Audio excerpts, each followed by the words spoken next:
আসসালামু আলাইকুম সবাইকে, আশা করি সবাই ভালো আছেন। ফাইনালি কানাডা তার 24তম প্রধানমন্ত্রী পেয়ে গেলেন। সবাইকে অনেক অনেক অভিনন্দন, সকল কানাডাবাসীকে অনেক অনেক অভিনন্দন। নতুন প্রেসিডেন্ট, নতুন আশার সঞ্চার হচ্ছে সবার মনে আমাদের। তো আশা করি ভালো হবে নিশ্চয়ই। এবং অভিনন্দন লিবারেল পার্টিকে, যারা একাধারে 4বার দেশের ক্ষমতা হাতে পেয়েছেন।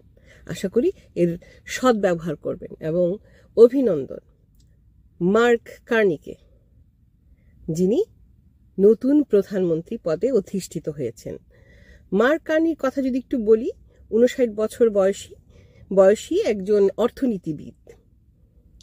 তিনি কিন্তু এই যে রাজনীতিতে খুবই নবাগত। শোনা গেছে তিনি পার্লামেন্টেও কখনো যাননি।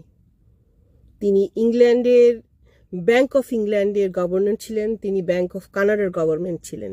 এবং অবাক করার বিষয় যে তিনি প্রাক্তন প্রধানমন্ত্রী জাস্টিন ট্রুডোর অর্থনৈতিক উপদেষ্টা ছিলেন।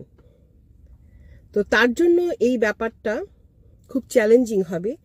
বর্তমানে কানাডার যে অবস্থা, একদিকে সার্বভৌমত্ব রক্ষা, অন্যদিকে আমেরিকার প্রেসিডেন্ট ডোনাল্ড ট্রাম্পকে সামাল দেওয়া, পাশাপাশি অর্থনৈতিক উন্নতি। কারণ জাস্টিন ট্রুডোর শেষ কয়েক বছরের যে অর্থনৈতিক অবস্থাটা, জীবনযাত্রার ব্যয়বহুলতা, আবাসস্থলের স্বল্পতা, এই সকল ব্যাপারগুলো আমাদের সামাজিক ও অর্থনৈতিক অবস্থানকে অনেকভাবে নড়বড়ে করে ফেলেছে। তো let's hope for the best for Mark কার্নির জন্য, কারণ এটা অনেক বড় চ্যালেঞ্জ হবে। এবং আশা করি তিনি অনেক নতুন নতুন পদক্ষেপ নিতে পারবেন। অবভিয়াসলি তিনি অনেক এক্সপেরিয়েন্স একজন মানুষ, তবে রাজনীতিতে তিনি কিন্তু একদম নবাগত।